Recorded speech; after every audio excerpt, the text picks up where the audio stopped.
এতগুলো মানুষের সামনে তুই একটা বিধবা মেয়েকে কিস কিভাবে করতে পারলি? আমার মান সম্মান সব শেষ করে দিলি। তোর মতন কুলাঙ্গার যে ঘরে আছে তার জীবনে আর সুখ নামে কোনো কিছু দেখা লাগবে না। আপনি কি চুপ করে থাকবেন? আমি আবারও বলছি, ওই ছেলে যদি আপনার হাত আর একবার ধরে আমি ভেঙে ফেলবো। ফালতু ছেলে, ওর হবু বর ওর হাত ধরতে পারে, তোর এখানে কি সমস্যা? এই রাহেলা, তোমার ছেলেকে সামলাও, আমার আর মান সম্মান খেতে না করো। এইখান থেকে চল, তুই আমার চাকরিটাই খেয়ে দিলি। বস আমার চাকরি রাখবে কিনা আল্লাহ ভালো জানে। আয়ানের আপু টেনে নিয়ে যেতে নিলে আয়ান বলে উঠল, আপনি কি আমাকে সত্যি চিনতে পারছেন না নাকি? আপনি আমাকে চেনেন আর না চেনেন, আপনি এই ছেলেকে কখনোই বিয়ে করতে পারবেন না। এইসব নাটক বন্ধ করেন। রায়হান সাহেব, আপনার ছেলে নিজের লিমিট ক্রস করে ফেলেছে। রেগে নদীর আব্বু গার্ড ইশারা করলে আয়নকে ধরে গার্ডরা মারতে লাগলো। আয়নের আব্বু আম্মু নদীর আব্বু আম্মুর কাছে ক্ষমা চাইতে লাগলো। আয়নের ঠোঁট কেটে রক্ত বের হতে দেখে নদী চিৎকার দিয়ে বলল, গার্ডস প্লিজ স্টপ। নদীর চিৎকার শুনে গার্ডরা সবাই থেমে গেল। নদীর দিকে সবাই অবাক হয়ে তাকালো। নদী আয়নের দিকে এগিয়ে গিয়ে ওর ঠোঁটে রক্ত মুছিয়ে দিতে দিতে বলতে লাগলো, তুমি এখানে কি শুরু করছো? এখান থেকে চলে যাও, তুমি ছোট মানুষ, এসবের ভেতরে এসো না। আমি খুব তাড়াতাড়ি তোমার সাথে দেখা করব। এখান থেকে চলে যাও। নদীর কথা শুনে আয়ান হাত ধরে সরিয়ে দিয়ে বলল, আমাকে যতটা ছোট মনে করেন আমি অতটা ছোট না। আমার 18 বছর পড়ছে। তো আমার থেকে বড় হয়ে গেছো নাকি?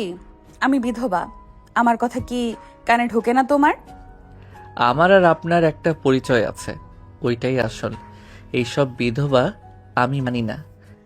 সো ফানি, তুমি জানো তুমি কি বলছো? ওইটা একটা অ্যাক্সিডেন্ট। আমাকে আর ওই ছেলেকে দেখছো, আমাদের কত সুন্দর মানাচ্ছে দেখো। নদী কথাগুলো বলে রনির পাশে দাঁড়ালো। রনির হাত ধরতেই আয়ন রাগী বলল, একদম বাজে দেখা যাচ্ছে। ওর হাত ছাড়েন, আমার রাগ হচ্ছে। এই নদী, তুই ওকে প্রশ্রয় কেন দিচ্ছিস? এই গার্ড, ওকে মেরে ঘাড় ধাক্কা দিয়ে বের করে দে। ওই যেন এইবারের আশেপাশে আসতে যেন ভয় পায়। আয়ান, এখান থেকে চল, তুই কিন্তু বেশি বেশি করছিস। আম্মু, হাত ছাড়ো। গার্ড এসে মারতে লাগলো। নদী বলে উঠল, মাইর না খেয়ে এখান থেকে চলে যাও। আয়ন মার খেতে খেতে পড়ে গেল। নদী হাত এগিয়ে দিল। নদী বলে উঠল, গার্ডস থামেন, কি শুরু করছেন? একদম না, খুব সাহস আমার মেয়েকে স্পর্শ করে। স্যার, আমার ছেলে ছোট, বুঝতে পারে নাই। স্যার, আপনার পায়ে ধরি, ওকে ক্ষমা করে দেন, ওকে ছেড়ে দেন, ও মরে যাবে। আয়নের আব্বু পায়ে ধরতে যাবে, নদীর আব্বু ধাক্কা দিয়ে সরিয়ে দিল। নদী থামাতে বললে কেউ শুনল না। নদী রেগে সোজা আয়ানকে জড়িয়ে ধরল। নদীর শরীরে লাঠির বাড়ি পড়তেই নদীর আম্মু চিৎকার দিয়ে উঠল। নদীর আব্বু থামতে বলল। নদী আয়ানকে জড়িয়ে ধরে বলল, কেউ ওর গায়ে হাত দিলে আগে আমাকে মারতে হবে। আয়ান, এই আয়ান, আমার দিকে তাকাও। তোমাকে বললাম চলে যাও, আমার কথা কানে কেন নাও না? আপনি যান, আপনি আমাকে চেনেন না। আমার জন্য কেন বাড়ি খাইলেন? আয়ান কথা বলে নদীকে সরিয়ে দিতে লাগলো। নদী জোর করে ওর দুই গাল দুই হাত দিয়ে ধরে বলল, আমার দিকে তাকাও, শান্ত হও, আমি কি বলি শোনো।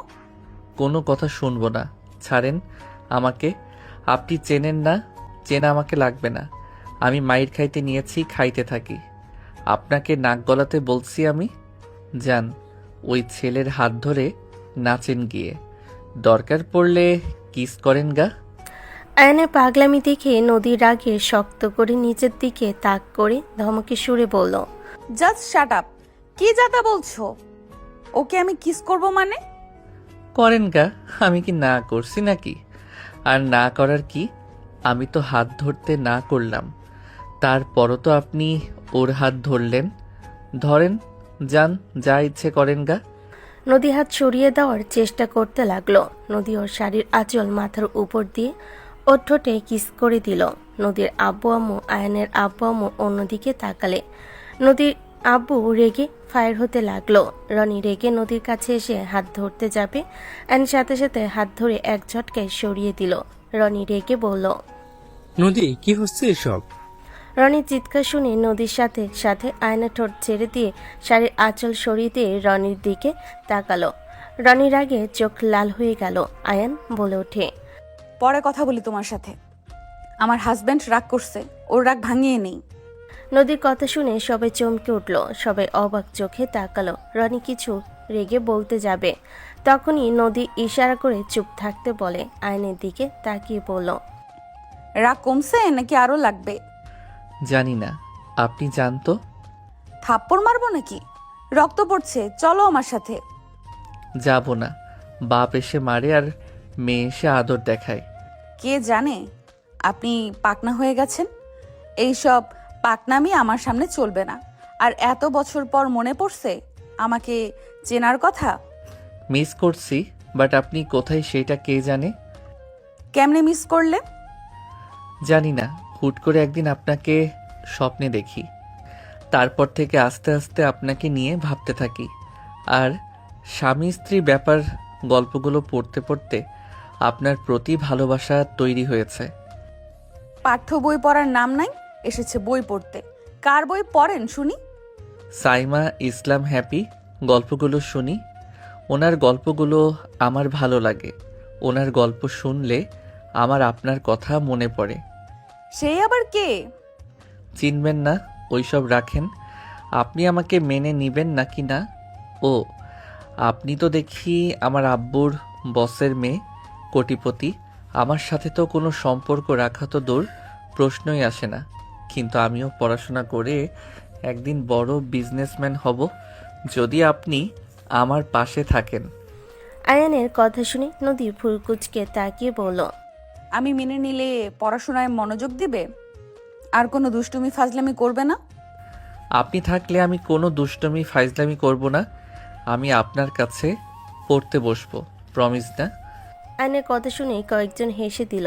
নদীর আগে লোক নিয়ে তাকিয়ে বলল, ওই যে শুরু হয়েছে ফাজলামি। প্রমিস না মানে কি? না মানে অল্প অল্প দুষ্টুমি করব, বেশি না। আচ্ছা শোনো, আমি তোমাকে মেনে নিব তুমি ভালো করে পড়াশোনা করলে। আর মাথায় রেখো আমি কিন্তু বিধবা। আপনি আমার বউ, এখন কোনো বিধবা না। আপনি আয়ান তালুকদারের বউ। নদী আয়নের কথা শুনে ভুরকুচকে তাকিয়ে আয়নের ঠোঁটে রক্ত মুছে দিতে লাগলো আর বলল, ঠিক আছে, সব বুঝলাম, বাট মাথায় রাখবে তুমি যে পর্যন্ত ম্যাচুরিটি না হবে ততদিন একদম বুঝতে পারছো আমি কি বলতে চাচ্ছি? আচ্ছা, একটু ভেবে নেই। আয়ন কিছুক্ষণ চুপ করে থেকে ভাবতে লাগলো। রাজি হয়ে নে, পরে কিভাবে পটানো লাগে বুদ্ধি বের করা যাবে। কি ব্যাপার, কি ভাবো? আবার কোনো শয়তানি বুদ্ধি মাথায় আসলো? না না, ভালো কিছু মাথায় এসেছে। আমি সব শর্তে রাজি। ভেবে দেখো। না, ভেবে দেখছি, মেনে নিলাম। আগে তো আপনাকে পেয়ে নেই, তারপর দেখা যাবে। নদী ভুরকুচকে তাকিয়ে বলল, কি বলে? না, কিছু না।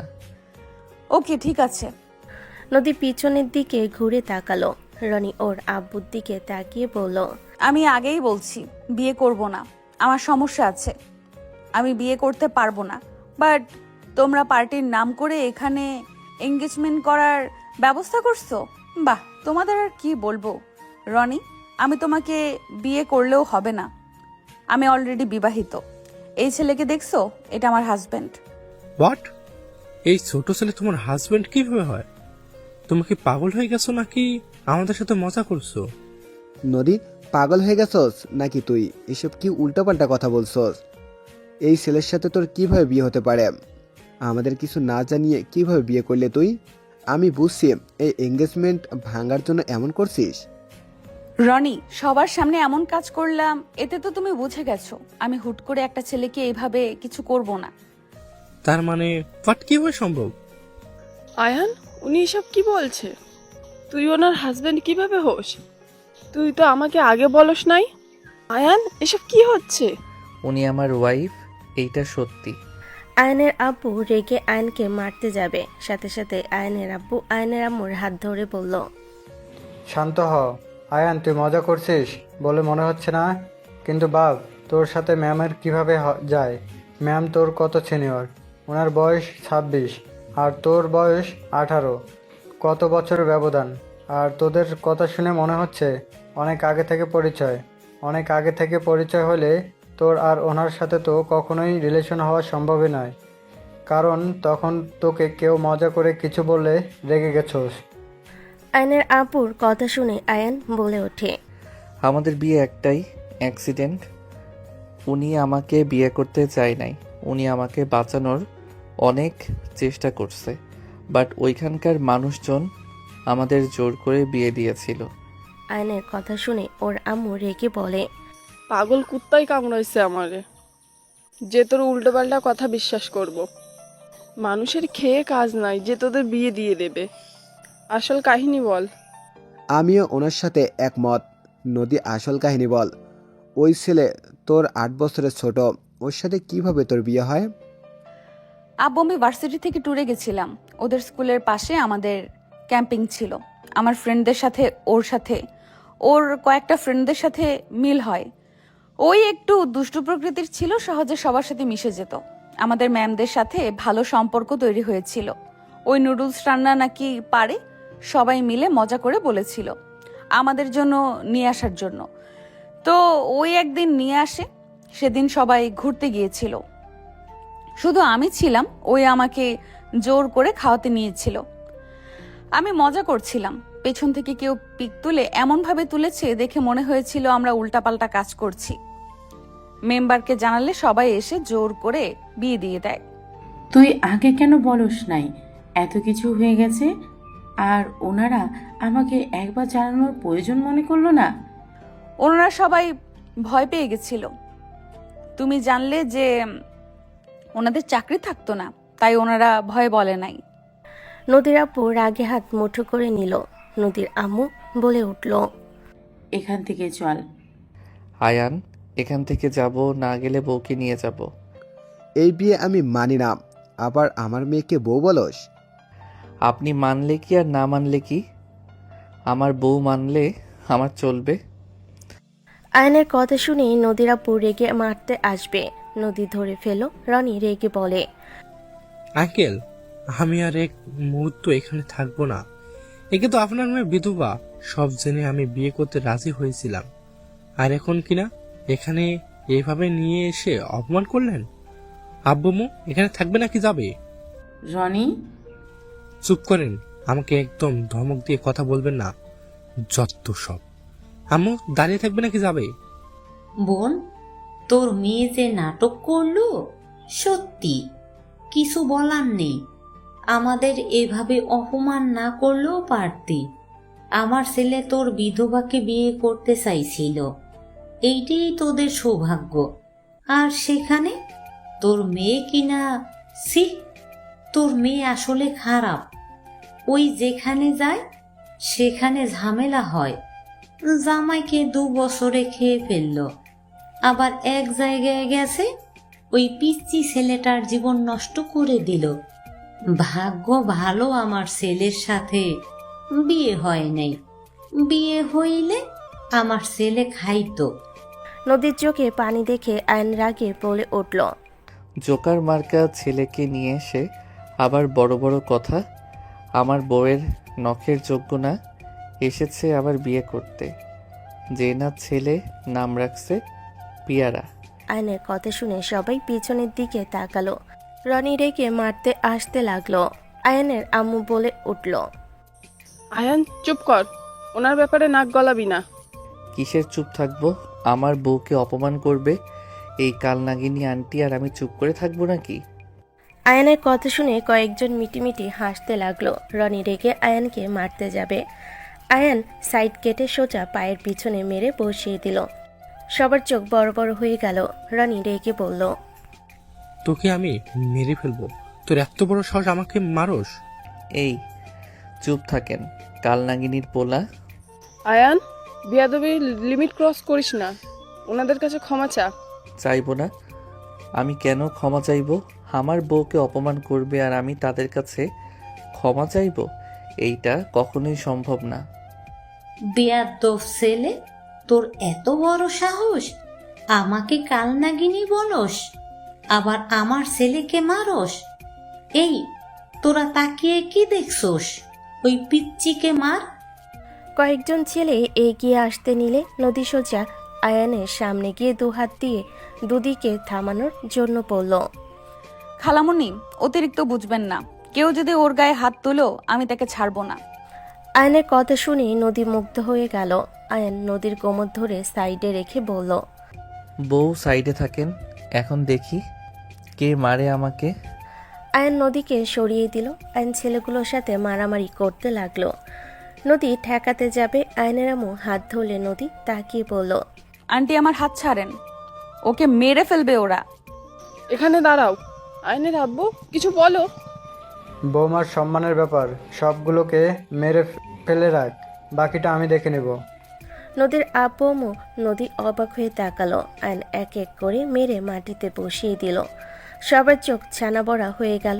আয়ন খালামণির কাছে গিয়ে বলল, আমার বউয়ের নামে বদনাম করলে মুখে কথা বলার অবস্থায় থাকবে না। আয়ন কথাগুলো বলে চলে যেতে লাগলো। নদী আয়নের কাছে এসে বলল, অনেক শক্তি হয়েছে দেখছি, তা ওদের হাতে কেন মার খাইলে? আব্বু ছিল তাই। আঙ্কেল ছিল জন্য। ওর আব্বু ওকে মারামারি করতে নিষেধ করেছিল, যার কারণে ও মারামারির ভিতরে যায় না। মারামারি শিখা লাগবে না, চলো বাসার ভেতরে, তোমার ক্ষত স্থানগুলো ব্যান্ডেজ করে দেই। না, যাব না। আঙ্কেল আন্টি আমাকে মেনে নেয় নাই। ওনারা যেহেতু আমার আব্বুর বস হয় তাই সেই খেতে দূরে থাকা ভালো। বাট আপনি আমার স্ত্রী, আপনি আমার সাথে চলেন। আমি যেতে পারবো না, আমার অফিস এখান থেকে কাছে, আর গুরুত্বপূর্ণ সবকিছু এখানে তোমার বাসায় যাওয়া সম্ভব না, তুমি এখানে থেকে যাও। আয়নের ফোন বেজে উঠল। আয়ন বলে ওঠে, আমি এখন বের হব। কোথায় যাবে? ভেতরে চলো। না, রাকিব সাব্বির আসছে, ওদের নিয়ে আসতে যাব। রকি সাব্বির এখন কোথায় থাকে? ওইখানে ছিল 3 দিন আগে আমার সাথে ভার্সিটিতে ভর্তি হয়েছে। এখন 3 জন হোস্টেলে থাকবো। কোন ভার্সিটিতে ভর্তি হয়েছো? আপনাদের। আমাদের ভার্সিটিতে? ওকে থাকেন, আর আব্বু আম্মু বাসায় যাও, আমি হোস্টেলে চলে যাব। আর হ্যাঁ, আমি এখান থেকে যাওয়ার পর আমার বাপ মাকে কেউ অপমান করলে তার কপালে দুঃখ আছে। আয়ন নদীর কপালে চুমু দিয়ে দৌড়ে চলে গেল। নদী কিছুটা লজ্জা বোধ করলো। নদী আয়নের আব্বু আম্মুর দিকে তাকিয়ে বলল, uncle aunty, I am sorry, আমার জন্য আপনাদের অপমানিত হতে হইল। ম্যাম, সরি বললেন না, এখানে আপনার দোষ নাই। আমার ছেলেটাই ঝামেলা তৈরি করে সব জায়গায়। বিয়াই, আপনার ছেলে ঝামেলা করলেও আমি আপনার ছেলেকে মেয়ের জামাই হিসেবে মেনে নিয়েছি। আমার মেয়ের জন্য একদম পারফেক্ট। কি যাতা বলছো? ঠিক বলেছি। আমি চেয়েছি আমার মেয়ের লাইফ এমন কেউ আসুক যে আমার মেয়ের বিপদে আপদে পাশে থাকবে। আমার বোন এতগুলো কথা বলল, এখানে এতগুলো মানুষ, একজন মানুষও প্রতিবাদ করে নাই। আমি মা হিসেবেও কিছু বলতে পারি নাই, আর সেখানে ওই যোগ্য স্বামী হিসেবে দায়িত্ব পালন করেছে। নদী, আমি তোকে বলছি, আয়নকে দূরে সরিয়ে দিস না। ছোট হয়েছে তো কি হয়েছে, হাজব্যান্ড হিসেবে যে তোকে কেয়ার করতে পারবে, ভালোবাসতে পারবে, সেই বড় হোক ছোট হোক ওটাই কোনো ব্যাপার না। কেয়ার করা, ভালোবাসাটাই মেন। নদীর আম্মুর কথা শুনে নদীর চাচি বলে উঠল, একদম ঠিক কথা বলেছেন ভাবি। আয়ানকে আমিও মেয়ের জামাই হিসাবে মেনে নিয়েছি। এই রনির থেকে 1000 গুণ বেটার আছে। সুদর্শন, স্মার্ট, সব দিকে পারফেক্ট আছে। খালা রাগী লোক নিয়ে তাকালে নদীর চাচি মুখ ভেঙচি দিল। আয়নের আব্বু বলল, ক্ষমা করবেন স্যার, আমার ছেলে ছোট হলেও দায়িত্ববান আছে। উনি আমার ছেলের বউ সেহেতু আমার ছেলের বউকে জোর করে বিয়ে দেওয়ার চিন্তাও করেন না। আমার ছেলের পাল্লায় পড়ছে ও ভালোই খারাপের খারাপ। আমি চাইলেও ওদের দূরে রাখতে পারবো না। আমার ছেলে একবার যে জিনিসের প্রতি আগ্রহ দেখায় সেটাই নিজে করে ছাড়ে। এটাই ছোট থেকে ওর জিদ বেশি। বৌমা, ভালো থেকো। দুজন সালাম দিয়ে চলে গেল। এইদিকে আয়নোর বন্ধুদের সাথে কুশল বিনিময় করলো। রাকিব বলে ওঠে, এই অবস্থা কেন তোর? তোকে কে মেরেছে? ওই অনেক বড় কাহিনী। বাইকে উঠে 2 জন। দুজন বাইকের ওপর উঠল। রাকিব বললে উঠল, তুই তো তোর আব্বু আম্মুর সাথে বসের পার্টিতে গেছিল, তা কি এমন হলো যে এমন অবস্থা হলো? ভাই ওইখানে গিয়ে আমার অনেক বড় লাভ হয়েছে। যেতে চাচ্ছিলাম না, জোর করে আব্বু নিয়ে গেল। গিয়ে ভালোই হয়েছে, আব্বুর বসের মেয়ে নদী। আয়নের কথা শুনে সবাই চমকে উঠল। আয়ন সব খুলে বলতে বলতে হোস্টেলে চলে আসলো। তিনজন বাসার ভিতরে গেল। দুজন লাগেজ রেখে বলল, হে হে, তাই বলে নদী আপু সবার সামনে তোকে কিস করলো? আহা, কি রোমান্টিক সিন। ধুর, মজা নিবি না? যাই হোক, কি খাবি বল, অর্ডার দেই। ওকে, হাসবো না, যা বিরিয়ানি। এখানে তেহেরিটা বেশি মজা, ওইটা অর্ডার দেই। ওকে। আয়ন অর্ডার দিয়ে দিল। রাকিব সাব্বির ফ্রেশ হয়ে খাটে বসলো। আয়ন ওয়াশরুমে গিয়ে গোসল করে আসলো। রাকিব বলে ওঠে, ভালো মাল দিয়েছে তোকে।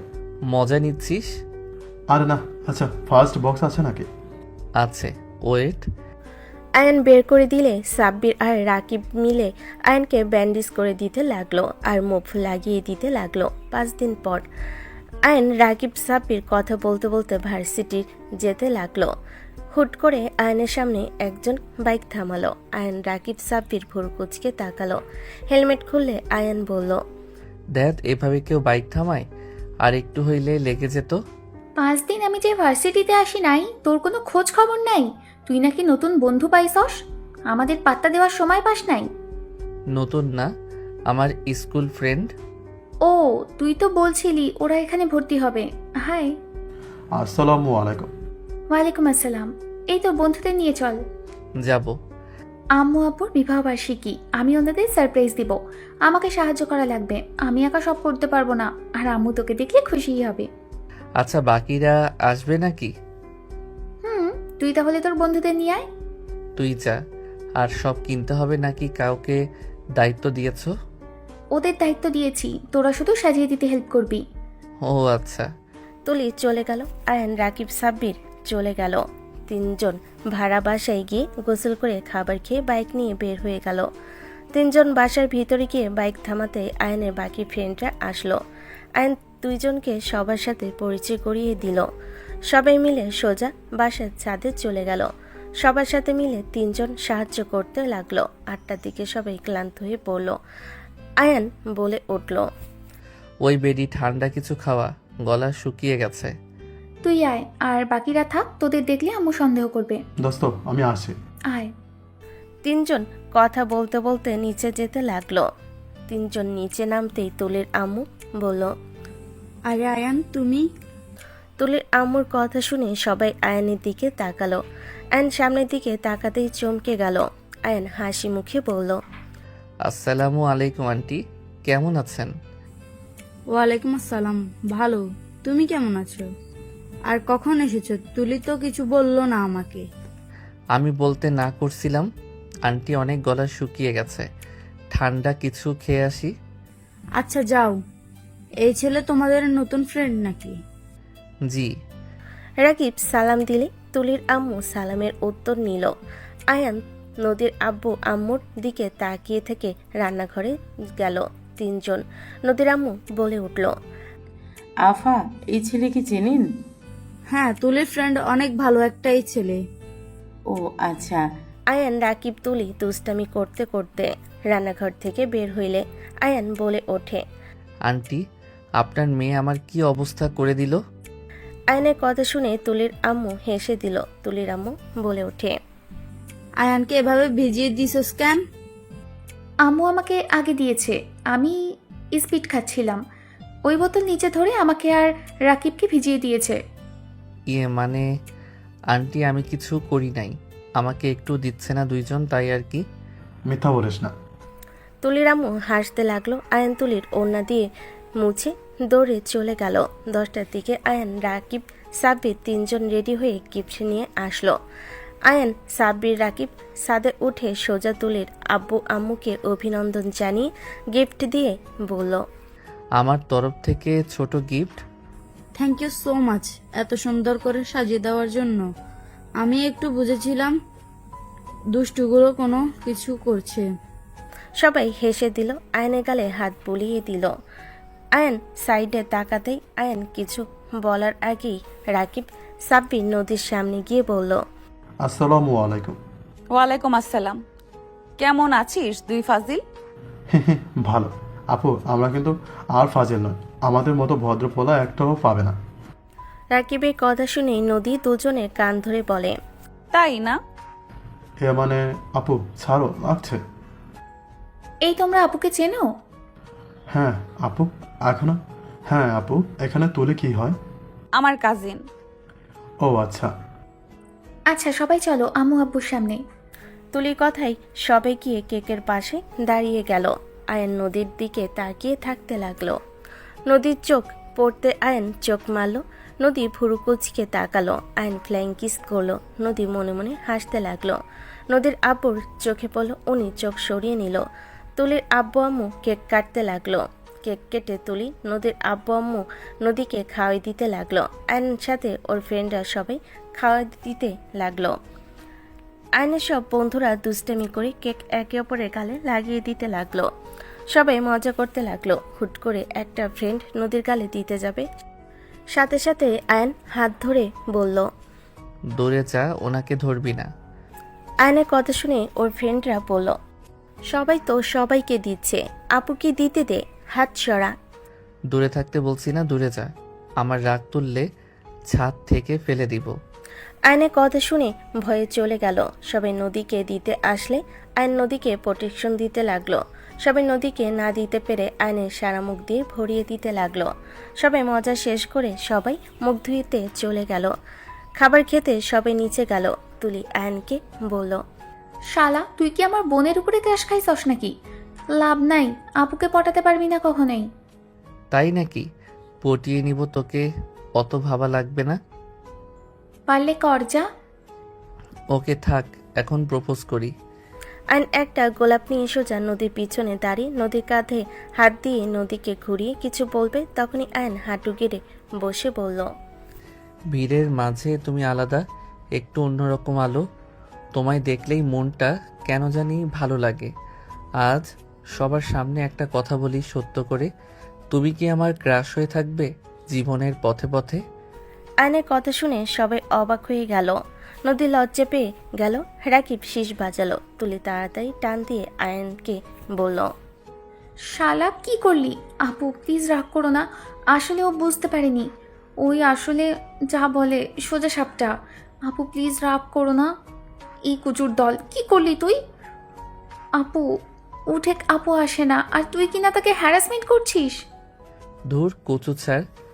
আয়ন তুলিকে সরিয়ে দিয়ে বলল, বৃষ্টি যেমন ভালোবাসে মাটি, আমি তেমন তোমার সাথী। জীবনের সব রং মিলে থাকতে চাই তোমার হৃদয় জুড়ে। আমার ফুলটা গ্রহণ করে নেন না। তুলির আম্মু কিছু বলতে যাবে, সাথে সাথে রাকিব বলল, আপু নিয়ে নাও, আর দেরি করো না, আবার এর মাথা গরম হয়ে যাবে, তখন আমাদের বিপদ হয়ে যাবে, নিয়ে নাও। তুলির আম্মু রেগে যেয়ে বলতে যাবে, সাথে সাথে নদী গোলাপটা নিয়ে নিল। লজ্জায় বলে উঠল, ফাজিল ছেলে, এতগুলো মানুষের ভেতরে এইভাবে কেউ বলে? ফাজলামি বন্ধ করে এখান থেকে খেয়ে বাসায় গিয়ে পড়তে বসবে। নদীর কথা শুনে নদীর আব্বু আম্মু রাকিব সাব্বির বাদে সবাই অবাক হয়ে তাকিয়ে থাকলো। আয়ান উঠে বলল, দেখ, সব কিছুতে এত পড়া টেনে নিয়ে আসেন কেন? এত সুন্দর করে প্রপোজ করলাম, অন্য কোনো মেয়েকে করলে আদর করে আই লাভ ইউ বলতো। নদী রাগে লুক নিয়ে তাকিয়ে বলল, অন্য মেয়ের মুখে আই লাভ ইউ ডাক শুনতে মন চাইছে নাকি? নদী রেগে যেতে দেখে আয়ান বলে উঠল, আরে না, মজা করছি। সরো সামনে থেকে। আপু তুমি কি আয়নকে চেনো? তুমি তো একটুও রাগ করলে না। রাগ কেন করবে? আমি কি দেখতে খারাপ নাকি যে আমার প্রপোজ গ্রহণ করা যাবে না? কানের নিচে বাজাবো। তুই জানোস ওই কার বোন? ও যদি জানে তোর হাড্ডি ভেঙে ফেলবো। কার বোন? নোভা আপুর বড় বোন। কি? নোভা আপনার বোন? হ্যাঁ, নোভাকে তুমি চেনো নাকি? চিনি না মানে? হাড়ে হাড়ে চিনি। ওই বেডি তো আগামীকাল দেশে আসবে। যদি দেখে আমি তোমাকে প্রপোজ করছি, আমাকে মেরে ফেলবে। ওকে ভয় পাওয়ার কি আছে? কি যে আছে সেইটা বলতে পারবো না। তুই আপুকে বউ কেন বলস? এই কথা রাখ, ক্ষুধা লাগছে। আয়নের কথায় সবার খাবার খেতে বসে পড়ল। খাওয়া শেষ হলে আয়ান বলে উঠল, আগামীকাল আপনার বাসায় যাব। আপনাকে নিয়ে আসতে আমার ছুটি আছে, ঘুরতে যাব। আয়নের কথা শুনে সবাই ভুরকুচকে তাকালো। আয়ন দাঁতে দাঁত চেপে হেসে বলল, এভাবে তাকিয়ে আছো কেন তোমরা? এইটা আমার বউ লাগে। মাথা কি নষ্ট হয়ে গেছে নাকি? তোর বোনকে জিজ্ঞেস কর। এই দুইজন চল, অনেক রাত হয়ে গেছে। আজ ভাবের সাথে থাক, আমরা চলে যাই। কানের নিচে বাজামো ফাজলামি করলে। আমাদের বাসায় চলো তোমরা। আয়ন অবাক হয়ে তাকিয়ে বলল। আয়ন খুশি হয়ে বলল, আন্টি আপনি বলতেছেন কি যেন বলেন? আমার মনে হয় ভুল শুনলাম। ফাজিল, যা শুনছো ঠিক শুনছো। আয়ন খুশি হয়ে বলল, শাশুড়ি আম্মু আমাকে কি মেয়ের জামাই মেনে নিয়েছেন? আয়নের কথা শুনে নদীর আম্মু হাসি দিয়ে বলল, হ্যাঁ। তাহলে তো আরো ভালো। ওকে আমি সকালে চলে আসব। টাটা শাশুড়ি আম্মু। আপনার মতো শাশুড়ি সবার ঘরে ঘরে হোক। আয়ন কথাগুলো বলে সাথে সাথে তুলির আব্বু আম্মু থেকে বিদায় নিয়ে তিনজন বের হয়ে গেল। নদী সবার সাথে কথা বলতে যাবে, হুট করে আয়ন এসে বলল, বউ নাম্বার দেন। নদী ফোন নিয়ে ফ্রেশ হয়ে সামনে ধরে লক খুলে নাম্বার বের করে সেভ করে। হুট করে নদীর গালে কিস করে দৌড়ে চলে গেল। নদীর আব্বু রেগে বলল, বেহায়া একটা ছেলে। চুপ করো, ওর বউকে ওই কিস করছে, তাতে তোমার কি সমস্যা? তোমাকে কি বলছে ওদের দিকে তাকাতে? আপু, তাহলে সত্যিই তুমি ওর ওয়াইফ? বাট কেমনি কি? আয়ন তো কখনো কিছু বলেনি। আর ওর সাথে তোমার বিয়ে কিভাবে হয়?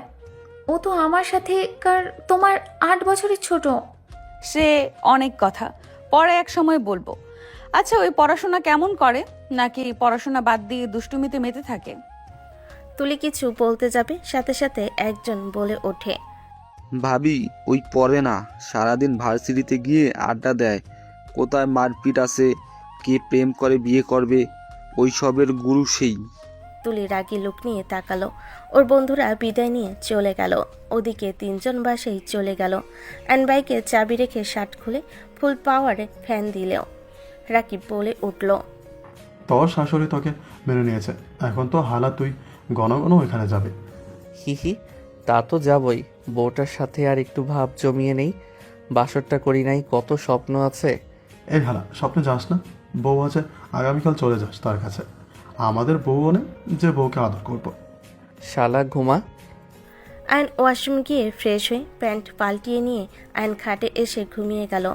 সকালে ঘুম ভাঙলে আয়ন ঘড়ির দিকে তাকিয়ে দেখে 8টা বেজে গেছে। আয়ন লাফ দিয়ে উঠে তাড়াতাড়ি করে গোসল করে রেডি হয়ে রাকিব সাব্বিরকে বলল, দোস্ত দরজা লাগিয়ে দে, আমি বাহিরে যাচ্ছি। যা। আয়ান চলে গেল। সাব্বির দরজা লাগিয়ে দিল। আয়ন বাইক নিয়ে সোজা নদীদের বাসায় চলে গেল। গেটের সামনে গেলে দারোয়ান আয়নকে দেখে গেট খুলে সালাম দিল। আয়ন সালামের উত্তর দিল হাসি দিয়ে। দারোয়ানও হাসি দিল। আয়ন বাইক ভিতরে রেখে বাইক নেমে সোজা সদর দরজার কাছে চলে গেল। কলিং বেল বাজাতেই কাজের লোক দরজা খুলে দিল। কাজের লোক কিছু বলবে তার আগেই আয়ান বাসার ভিতর ঢুকে যেতে লাগলো। আয়ানকে কিছু বলার আগেই আয়ান বসার ঘরে চলে গেল। আয়ান নদীর আম্মুকে দেখে বলল, আসসালামু আলাইকুম শাশুড়ি আম্মু। আসসালামু আলাইকুম শ্বশুর আব্বু। আয়নের কথা শুনে সবে পিছনে ঘুরে তাকালো। নদীর আম্মু হাসি মুখে সালামের উত্তর নিল। নদীর চাচি বলে ওঠে, জামাই বাবা বসো। এতদিন পর আমাদের মেয়ের কথা মনে পড়লো? ইয়ে মানে আন্টি, মনে তো পড়ে, বাট শ্বশুর আব্বু যে চেহারা দেখলে ভয় লাগে। আয়নের কথা শুনে নদীর আম্মু চাচা চাচি মিটিমিটি হাসতে লাগলো। নদীর আব্বু রাগি লুক নিয়ে তাকালে তিনজন হাসি থামিয়ে চুপ হয়ে গেল। আয়ান বলে ওঠে, আমার বউয়ের রুমটা কোন দিকে? কাজের মহিলা মিটিমিটি হেসে হাত দিয়ে ইশারা করলে আয়ন সিঁড়ি পেয়ে চলে গেল। আয়ন ইশারা করলে চাচি বলে ওঠে, 6 নাম্বার রুমে দেখো। আয়ান রুম গুনে 6 নম্বর রুমের সামনে গিয়ে দরজা ধাক্কা দিলে দরজা লক খুলে ভিতরে প্রবেশ করলো। ভিতরে গেলে আয়নের চোখ বড় বড় হয়ে গেল। নদীর দিকে তাকিয়ে ক্রাশ খেয়ে গেল। আয়ন আস্তে আস্তে নদীর কাছে গেল, নদীর পায়ের কাছে বসে দুপা কোলের উপরে নিয়ে হাত বোলাতে লাগলো। নদী চমকে উঠল, থাপ্পড় মারতে যাবে, সাথে সাথে আয়ন হাত ধরে ঠোঁটে কিস করে দিল। নদী হাঁ হয়ে গেল। নদী তাড়াতাড়ি করে পা সরিয়ে নিয়ে বলল, ওই ফাজিল, এখানে কি করছো? আর এইভাবে আমার পায়ে পড়ছো কেন? আয়ন নদীর পা দুইটা টান দিয়ে নিজের কাছে নিয়ে এসে বলল, আপনার পা দুইটার উপরে ক্রাশ খেয়েছি। আপনি যদি অনুমতি দেন তাহলে আমি একটু আপনাকে ভালোভাবে দেখতাম। আয়নের কথা শুনে নদী লজ্জায় রাগী লোক নিয়ে পা সরিয়ে নিয়ে বলল, থাপ্পড় মারবো। একদম কাছে আসার চিন্তাও করবে না। পড়াশোনা ভালোভাবে করো, ভালো রেজাল্ট করলে আমাকে পাবে। ইন্টার পরীক্ষায় ভালো রেজাল্ট আনতে পারলে আমিও তোমার সাথে ভালো ব্যবহার করব। ধুর, ভালো লাগে না। সব সময় পড়াশোনার কথা বলো কেন? বউ হও, রোমান্টিক কথা বলবে, তা না খালি পড়া করো। আমার জামাই যে বিশ্ব পড়াচোর সেটা আমি খুব ভালো করেই জানি। শোনো, পড়াশোনা ছাড়া আমার কাছে কোনো মূল্য নাই। জামাই থেকে পড়াশোনা আগে নাকি? হ্যাঁ, তাই মনে করো। দেখ, থাকো তুমি তোমার পড়াশোনা নিয়ে, আমি আর আসবই না। আয়ন চলে যেতে নিবে, নদী টান দিয়ে খাটে বসিয়ে দিয়ে বলল, আমার ঘুম ভাঙলে কেন যদি চলে যাও? ঘুম ভাঙছি, ভালো করছি। আমার বই নিয়ে এসে দিয়ে যায়, বই ধরে বসে থাকেন। আয়ন চলে যেতে নিবে, নদী টান দিয়ে খাটের উপরে ফেলে দিয়ে আয়নের উপরে উঠে দুই হাত খাটের সাথে চেপে ধরল। আয়নের চোখ নদীর বুকের দিকে গেলে আয়ন নিজেকে কন্ট্রোল করতে কষ্ট হতে লাগলো। নদী বলে ওঠে, বই নিয়ে থাকবো, বইয়ের সাথে আমার এইটাও লাগবে। নদী কথাগুলো বলে ঠোঁট জোড়া নিজের দখলে নিয়ে নিল। আয়ন নদীকে নিচে ফেলে নদীর শাড়ির আঁচল একটানে সরিয়ে দিয়ে কিস করতে লাগলো, নদীকে মাতাল করে দিতে লাগলো। আয়ন শার্ট খুলে ফেলতে যাবে, সাথে সাথে নদী বলল, দরজা লাগিয়ে দিয়ে আসো। আয়ন পিছনে তাকাতে দেখে দরজা খোলা। আয়ন লাফ দিয়ে নেমে তাড়াতাড়ি করে গিয়ে দরজা লাগিয়ে দিল। আয়ন পিছনে ঘুরে নদীর দিকে যেতে লাগলো আর শার্ট প্যান্ট খুলতে লাগলো। খুলে ফেলে দিয়ে নদীর কাছে গিয়ে ঝাঁপিয়ে পড়ল। নদী আয়নের স্পর্শে কেঁপে কেঁপে উঠতে লাগলো। নদী আয়নের উপর ঝাঁপিয়ে পড়ল। দুজন হারিয়ে গেল সুখের সাগরে। বাকিটা ইতিহাস। অনেকক্ষণ পর দুজন ক্লান্ত হয়ে গেল। আয়ন নদীর বুকের উপর শুয়ে পড়ল। নদী আয়নের দিকে তাকাতেই লজ্জা পেতে লাগলো। নদীর ফোন বেজে উঠলে নদী ফোনটা হাতে নিল। কল রিসিভ করলে একজন বলে উঠল, আসসালামু আলাইকুম ভাবি। ওয়ালাইকুম সালাম। সাগর? ভাবি, আমরা দেশে এসেছি, আপনি কি আমাদের বাসায় আসবেন? আম্মু আপনাকে দেখতে চাইছে। আমি আসছি, আম্মুকে কিছু বলো না। ওকে ভাবি। নদী কল কেটে দিল। নদী আয়নের দিকে তাকাতেই নদী এক ঝটকে সরিয়ে দিল। আয়ন খাট থেকে পড়ে গেল। আয়ন নদীর দিকে তাকিয়ে বলল, এইটা কি করলেন? আর ব্যথা পেলাম না। এভাবে কেউ ধাক্কা দেয়? নদী কিছু না বলে তাড়াতাড়ি করে আলমারি থেকে শাড়ি বের করে ওয়াশরুমে চলে গেল। আয়ন দৌড়ে গিয়ে নদীর হাত ধরে বলল, আমি আপনার সাথে গোসল করব, চলেন দুইজন একসাথে গোসল করি। আয়ন ভিতরে জোর করে ঢুকতে যাবে, নদী ধাক্কা দিয়ে সরিয়ে দিয়ে বলল, দূরে থাকো, এখান থেকে চলে যাও। চলে যাব মানে? এমন কেন করছেন? আমার থেকে দূরে থাকো। এই বাসায় আর আশা লাগবে না, এখান থেকে চলে যাও। আরে আজব তো, আপনার বাসায় কে আসতে চায়? আমি এখানে আপনার জন্য এসেছিলাম, নিজের ইচ্ছে কাছে টেনে নিলে আর এখন আমার সাথে নাটক করছেন। নদী কোনো কথা না বলে ধাক্কা দিয়ে সরিয়ে দিয়ে দরজা লাগিয়ে দিল। আয়নটাকে হাত মুঠো করে নিল। নদী গোসল করে বের হইলে আয়ন বলে ওঠে, আপনি আমার সাথে ওই রকম ব্যবহার কেন করলেন? তুমি এখনো যাও নাই কেন? আপনার থেকে জবাব শোনার জন্য বসে আছি। আপনি আমার সাথে এমন ব্যবহার কেন করছেন? আয়ান, আমার পক্ষে তোমার ওয়াইফ হয়ে থাকা সম্ভব না। তুমি এখান থেকে চলে যাও, আমি তোমাকে মেনে নিতে পারবো না। মানে কি? এতক্ষণ সব ঠিক ছিল, একটা কল আসার পর আপনি এমন ব্যবহার কেন করছেন? আপনাকে কে কল দিয়েছিল? আয়নের কথা শুনে নদী ধমকে সুরে বলল, কে কল দিয়েছিল সেই কৈফিয়ত কি আমি তোমাকে দেব নাকি? আমাকে কৈফিয়ত দিতে হবে না। আপনি যে ব্যবহার করছেন এইটা আমি মেনে নিতে পারছি না। তোমাকে মেনে নিতে কি বলছি নাকি? তুমি এখান থেকে যাও। আর শোনো, আমি খুব তাড়াতাড়ি তোমাকে ডিভোর্স পেপার পাঠিয়ে দিব। আমি আমার হাজবেন্ডের হয়ে থাকতে চাই সারা জীবন। আমি আমার লাইফে আর কাউকে নিয়ে আসতে চাই না। নদীর কথা শুনে আয়ন যেন থমকে গেল। আয়নের বুকের ভিতরে কেঁপে উঠল। আয়ন নদীর কাছে গিয়ে ওর গালে হাত রেখে বলল, তুমি আমার চোখের দিকে তাকাও। তুমি কেন এমন করছো? আমি কি তোমাকে আঘাত করেছি? আমার কোনো ব্যবহারে কষ্ট পেয়ে থাকলে আমাকে বলো, আমি তোমার কাছে ক্ষমা চাচ্ছি। আয়নের চোখে পানি টলমল করতে লাগলো। নদী আয়নের হাত সরিয়ে দিয়ে রেডি হতে হতে বলল, আয়ান, আমি আমার হাজবেন্ডকে ভালোবেসে বিয়ে করেছিলাম। আমি তার স্মৃতি নিয়ে থাকতে চাইছিলাম, কিন্তু হুট করে তুমি আমার লাইফে চলে এসেছো। আমি তোমাকে ভালোবাসতে পারবো না। আমি তোমার সাথে শারীরিক সম্পর্ক করছি। আমি তোমার স্বামীকে দেখতে পাইছিলাম। প্রথমে আমি তোমাকে ভেবে কথা বলে হুট করে তোমাকে আমার হাজবেন্ড মনে করে যা করছি বুঝতে পারছো। আমার দেবর কল দেওয়ার পর আমার ভাবনার জগৎ থেকে বের হয়েছি। আমার মাঝে মাঝে হ্যালোসিনেশন হয়। নদী আর কিছু বলতে যাবে, আয়না সহ্য করতে না পেরে হাত থামিয়ে দিয়ে বলল, ব্যস্ত, আর কিছু শোনার কোনো ইচ্ছে আর আমার নাই। আমার যা বোঝার বুঝে গেছি। আয়ন কথাগুলো বলে শার্ট পরে সোজা রুম থেকে বের হয়ে গেল। নিচে গেলে সবাই আয়নের দিকে তাকিয়ে কিছু বলতে যাবে, সাথে নোভা বলে উঠল, আয়ান, তুই এখানে? ওই, তুই কি আমাকে ফলো করে এসছিস নাকি? আয়ন নোভার কথা পাত্তা না দিয়ে চলে যেতে নিল। নদীর আম্মু বলল, আয়ান, কি ব্যাপার, এভাবে চলে যাচ্ছ কেন? নদীকে নিয়ে বের হবে না?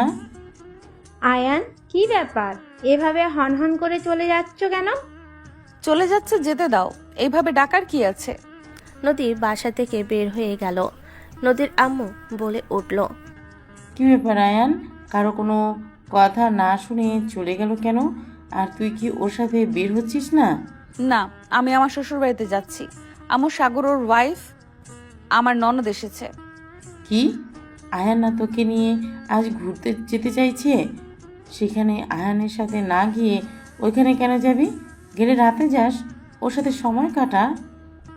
আমি ডিভোর্স নিব, তাই আমি ওর সাথে মিশতে চাই না। আর আব্বু আম্মু, আমি আমার মতো করে চলতে চাই। আর আমাকে কেউ আমার লাইফ নিয়ে কোনো প্যারা দিতে আসবে না। আমি কোনো বিয়ে শাদী করতে চাই না। নদী রেগে চলে গেল।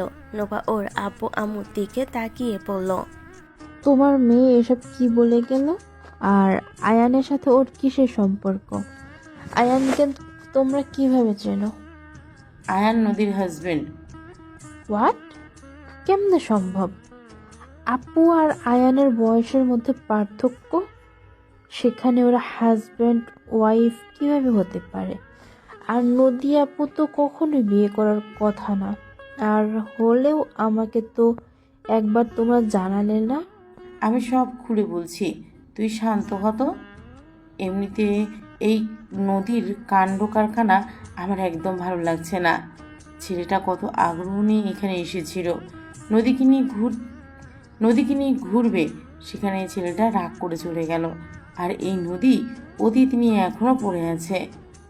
মাথার উপর দিয়ে যাচ্ছে, বলবে কি হচ্ছে এসব? নদীর আম্মু সবকিছু প্রথম থেকে খুলে বলল। নোভা সব শুনে বলল, কি? আপু তো কোনোদিন এসব বলে নাই। তাহলে তো 3 বছর আগে বিয়ে হয়েছে, আর একবার বাসায় কাউকে বললো না, বাট এখন আবার কি শুরু করছে? শুনলি কি বললো? এই মেয়েকে আমি পারি না। আচ্ছা বাদ দাও, আমি আয়ানের সাথে কথা বলে দেখবো পরে। নোভা কথা বলে রুমে চলে গেল। নদী সোজা ওর শ্বশুর বাড়িতে চলে গেল। নদীকে দেখে সবাই খুশি হলো। নদীর শাশুড়ি এসে জড়িয়ে ধরলো। নদী সবার সাথে ভালো সময় কাটাতে লাগলো। 10 দিন পর ইউনিভার্সিটি থেকে বের হয়ে বন্ধুদের সাথে কথা বলছিল। হঠাৎ করে চোখ গেল নদী একটা ছেলের বাইকের পিছনে বসে হাসাহাসি করছে। আয়ন আগে হাত মুঠো করে নিল। হঠাৎ করে আয়নের কাঁধে কারোর হাতের স্পর্শ পেলে আয়ন পিছনে ঘুরে বলল, আপনার সাথে ঝামেলা করার কোনো ইচ্ছে আমার নাই। আমি আগেই সরি বলছি। আয়ন কথাগুলো বলে চলে যেতে নিলে নোভা সোজা ওর হাত ধরে টেনে নিয়ে যেতে লাগলো। সবাই অবাক হয়ে তাকালো। কিছুটা দূরে গিয়ে নোভা বলল, পার্কে যাব। যান, আমাকে বলেন কেন? আর এইভাবে টেনে নিয়ে আসলেন কেন? আমি কি বলি কানে যায় না? বাইক চালাও, আমার তোমার সাথে গুরুত্বপূর্ণ কথা আছে নদীর সম্পর্কে। আমার ওনার ব্যাপারে কিছু শোনার ইচ্ছে নাই।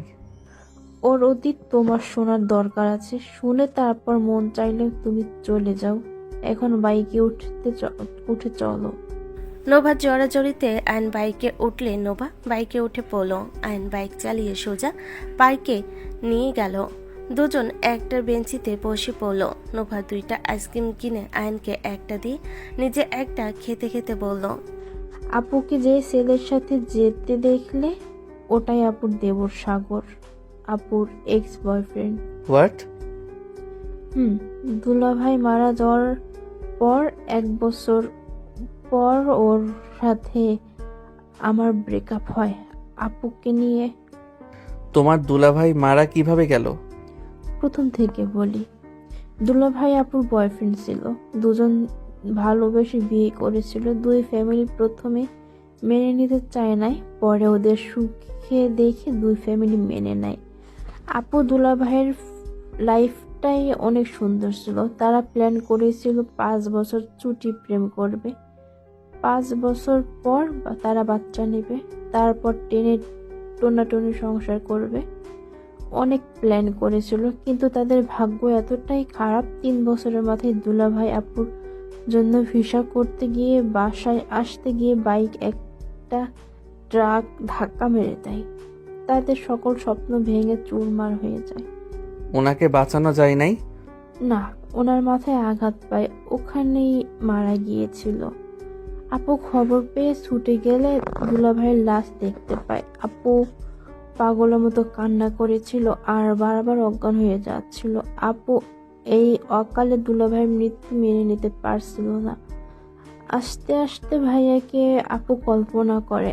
মাঝে মাঝে আপু একা কথা বলতো, এখনও নাকি মাঝে মাঝে হ্যালুসিনেশন করে। এক কথায় আপু দুলাভাইকে অসম্ভব ভালোবাসে। আমরা অনেক চেষ্টা করেছি এই ট্রমার থেকে বের করার, বাট কোনো কাজ হয় নাই। ওর শ্বশুরবাড়ির মানুষজনকে পর্যন্ত যোগাযোগ করতে না করা হয়েছিল। ও তাহলে আমার জায়গা কখনো তার মনে হবে না? তা কেন হবে? আমি যতটাই শুনলাম আপু তোমার প্রপোজ গ্রহণ করেছিল। কে জানে, হ্যালুসিনেশন হয়েছিল হয়তো। না, আম্মুর কথা শুনে যা বুঝলাম ওটা হ্যালুসিনেশন হয় নাই, ওই নিজের ইচ্ছেতে নিয়েছিল।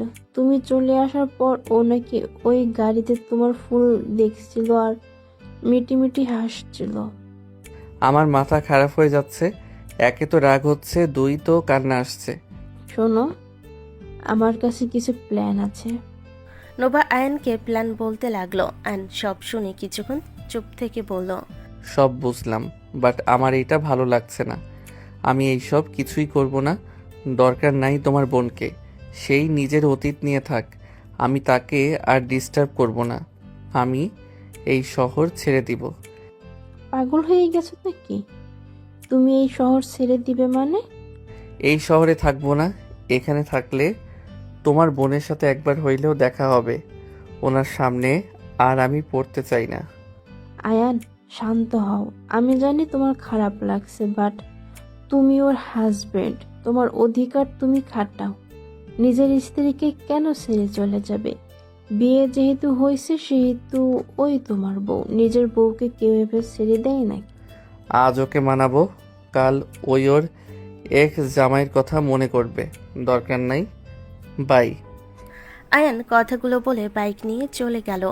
নোভা ডাকলে আয়ন শুনল না। আয়ন সোজা ওর বাসায় চলে গেল।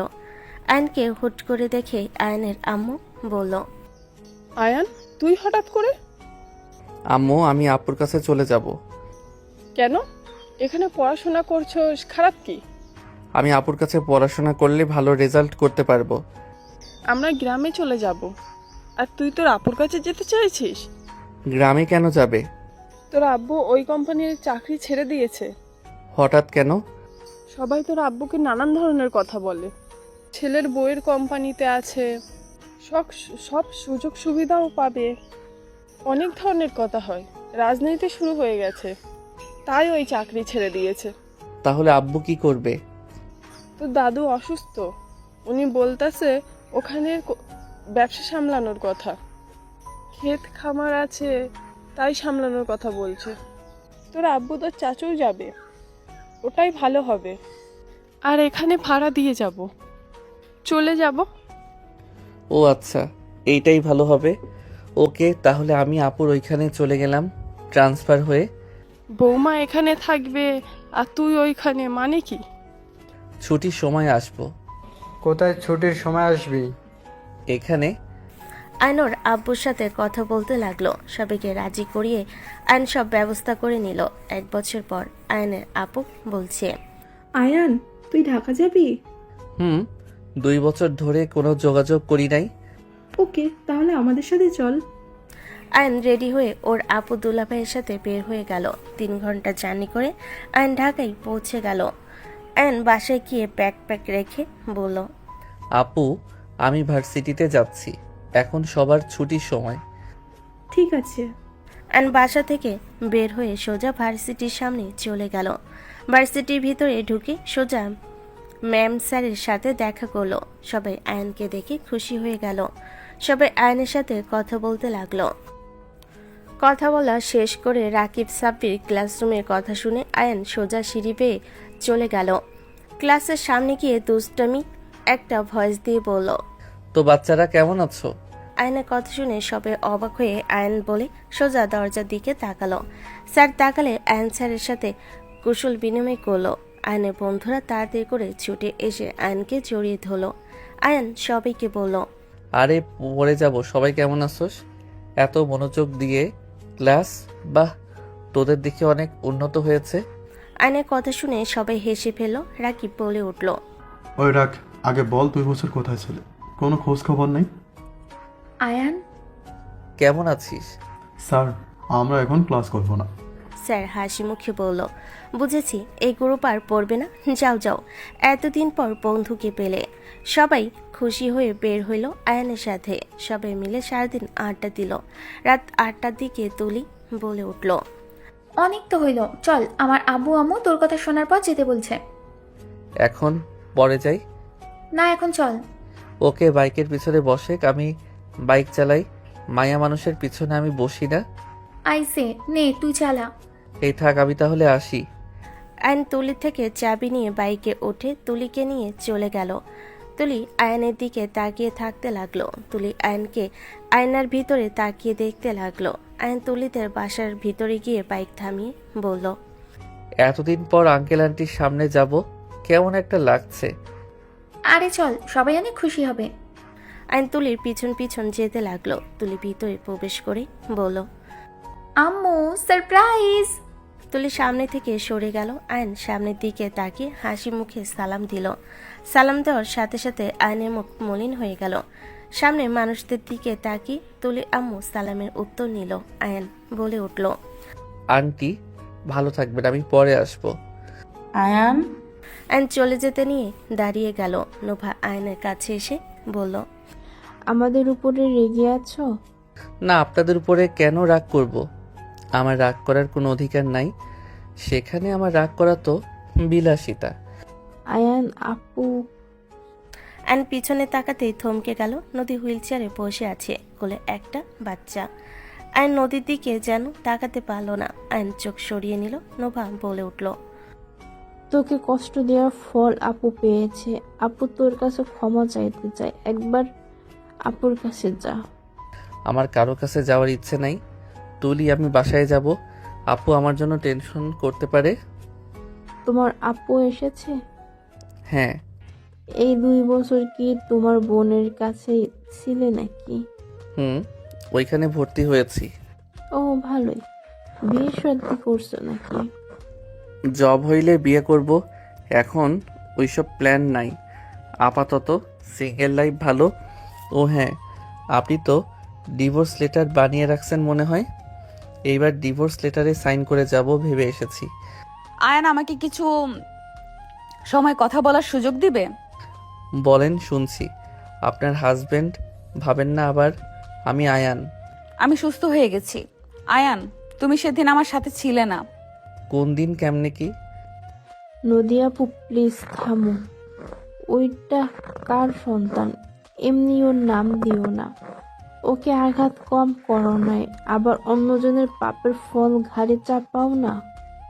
নোভা, এটা আয়ানের সন্তান। আয়ান, তুমি বলো না, যেদিন তুমি আমাদের বাসা থেকে রেগে গিয়েছিলে সেদিন তুমি আমার সাথে ছিলে না? আয়ান, ওরা কেউ আমাকে বিশ্বাস করছে না। আয়ান, তুমি ছাড়া আমাকে কেউ স্পর্শ করে নাই। আমার পুরো মনে আছে। আয়ান, বলো না, সেদিন তুমি আমার সাথে ছিলে না? Just shut up. নদী, তুই থামবি? বাজে বকা বন্ধ কর। আয়ান বাবা, রাগ না করে এখানে বসো। আমার মেয়ের জন্য আমরা লজ্জিত। কার সন্তান পেটে রেখেছে আল্লাহ ভালো জানে। এইটা আপনার সন্তান? আয়ান, এটা আমাদের সন্তান হবে। আয়ান, বিশ্বাস করো, এটা তোমার সন্তান। ওরা আমার কথা কেউ বিশ্বাস করে না। আমার মনে আছে, তুমি ছিলে আমার সেকেন্ডতম পরপুরুষ যে আমাকে ছুঁয়েছিল। আরহাম আমাদের দুজনের সন্তান। নদীর কথা শুনে আয়ন বাচ্চাটার দিকে তাকালো। বাচ্চাটা নদীর কোলে বসা থেকে খেলছে ছোট ছোট বল দিয়ে। আয়ান নদীর কাছে যেতে লাগলো। আয়ান নদীর সামনে বসে বাচ্চাটার দিকে তাকালো। বাচ্চাটার দিকে হাত বাড়িয়ে দিলে বাচ্চাটা আয়নের কোলে ওঠার জন্য এগিয়ে আসতে নিল। পড়ে যাবে যাবে আয়ন ধরে ফেলো। আয়ন কোলে নিয়ে বলল, এটা কি সত্যি আমার ছেলে? আল্লাহর কসম করে বলছি আয়ান, এটা আমাদের সন্তান। আচ্ছা আয়ান, তুমি ডিএনএ টেস্টও তো করাতে পারবে। এইটা করলে তো সত্যিটা বের হয়ে যাবে। ডিএনএ দরকার নাই। আমার সন্তান যদি হয়ে থাকে তাহলে আমি আমার সন্তানকে আমার কাছে নিয়ে যাব। তাতে আমি কি করব? আমার সন্তানকে আমি আমার কাছে নিয়ে রাখবো। আয়ন বাচ্চাটাকে নিয়ে চলে যেতে নিলে নদী আয়নের শার্ট খামছে ধরে বলল, আয়ান, এসব কি বলো? আয়ান, আরহাম ছাড়া আমার এই দুনিয়াতে কেউ নাই। আমার বাবা মা, আমার আত্মীয় স্বজন, কেউ আমার আপন না। আয়ান, দয়া করে এমন কাজ করো না। আমি ওকে ছাড়া নিঃস্ব হয়ে যাব। আল্লাহর দোহাই লাগে, এমন কাজ করো না। আমার সন্তানকে আমার থেকে আলাদা করে দিও না। আমি আমার সন্তানকে ছাড়া থাকতে পারবো না।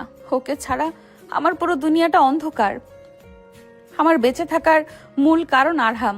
দয়া করে তুমি ওকে আমার থেকে কেড়ে নিও না। আপনার সাথে আমি কোনো সম্পর্ক রাখবো না। আর সেখানে আপনার কাছে আমার ছেলেকে কেন রাখবো? আমাকে মেনে নিতে পারেন নাই, সেখানে আমার ছেলেকে মেনে নিয়েছেন। এইসব ভাবতেও হাসি পায়। আয়ান, আমার উপরে তোমার রাগ আছে, আমি জানি। দয়া করে সেই রাগের কারণে আমার সন্তানকে আমার থেকে নিয়ে যেও না। আয়ন শুনল না। বাবুকে নিয়ে চলে যেতে নিলে নদী আয়নকে ধরতে গিয়ে হুইল চেয়ার থেকে পড়ে গেল। সবাই নদী বলে চিৎকার দিল। আয়ন শুনল না। সাথে দরজার সামনে গেলে নদী কান্না করতে করতে বলল, আয়ান, আমার সন্তানকে নিয়ে যেও না। আয়ান, আমি তোমার কাছে আমার সন্তানকে ভিক্ষা চাচ্ছি। আমার থেকে কেড়ে নিও না। আমাকে তুমি ক্ষমা করে দাও। দয়া করে আমার সন্তানকে ফিরিয়ে দাও। আয়ন কোনো কথা না শুনে চলে গেল। নদী জোরে জোরে চিৎকার করতে লাগলো। আয়ন চলে গেল। নদী হাওমা করে কান্না করতে লাগলো। আয়ন বাবুকে নিয়ে দোকান থেকে পেসিফায়ার কিনে দিল। রিক্সা নিয়ে সোজা বাসায় চলে গেল। বাসায় গেলে আয়নের কোলে বাচ্চা দেখে আতিয়া অবাক হয়ে গেল। এই আয়ান, এই বাচ্চা কার? আমার। কি তোর? মানে তুই পাগল হয়েছিস নাকি? এই যার বাচ্চা দিয়াই, মা ছাড়া বাচ্চাটা থাকবে না। যা রেখে আয়। পাগলটা সত্যি, এই বাচ্চা আমার। যাই হোক আপু, তুমি তো ডাক্তার, তুমি এই বাচ্চা আর আমার ডিএনএ টেস্ট করতে পারবে? আয়ান, সব কিছুতে কিন্তু ফাজলামি ভালো লাগে না। সব কিছুর লিমিট আছে কিন্তু। আপু, আমাদের ডিএনএ টেস্ট করাও। আমি সত্যি সিরিয়াস, এইটা আমার সন্তান। আমার বউ বলল, বাট তারপরও বিশ্বাস হয় না। কারণ ওই মহিলার আবার হ্যালুসিনেশন হয়, আবার নিজের আগের জামাইকে ভেবে আবার কি করছে মনে হয়। এইটা কেমন কথা? আচ্ছা, তুই যদি সিরিয়াস হোস তাহলে আমি আমার ফ্রেন্ডদের কাছে পাঠাচ্ছি। আতিয়া বাবুর একটা চুল নিল, আয়নের চুল নিল। বাবু কান্না করলে আয়ন সামলাতে লাগলো। বাবুর কান্না থামার নামগন্ধ নাই। আতিয়া বাবুকে কোলে নিয়ে ওর বান্ধবীর সাথে কথা বলতে লাগলো। কথা বলা শেষ করে বাবুকে ঘুম পাড়িয়ে দিয়ে বলল, বাবুকে শুয়ে দে, আমি হসপিটালে যাচ্ছি। ওকে। আয়ন বাবুকে নিয়ে রুমে চলে গেল। রুমে গিয়ে বাবুকে আস্তে আস্তে শুয়ে দিল। আয়ন ওয়াশরুমে গিয়ে ফ্রেশ হয়ে এলো। বাবুর পাশে বসে থেকে দেখতে লাগলো। আয়নের দুলাভাই এসে বসে বলল, আয়ান, আমি তোমাকে কিছু কথা বলতে চাই। জি দুলাভাই, বলেন। তুমি এভাবে এই বাচ্চাকে নিয়ে এসে ঠিক করো নাই। একটাই মা ছোট সন্তানকে রেখে কখনোই ঘুমাতে পারবে না। তুমি 2 বছর তার সাথে ছিলে না, হুট করে গিয়ে নিয়ে আসলে। ব্যাপারটা খুব খারাপ দেখাচ্ছে। ভালো করছি দুলাভাই। ওই আমাকে কম কষ্ট দিয়েছে নাকি?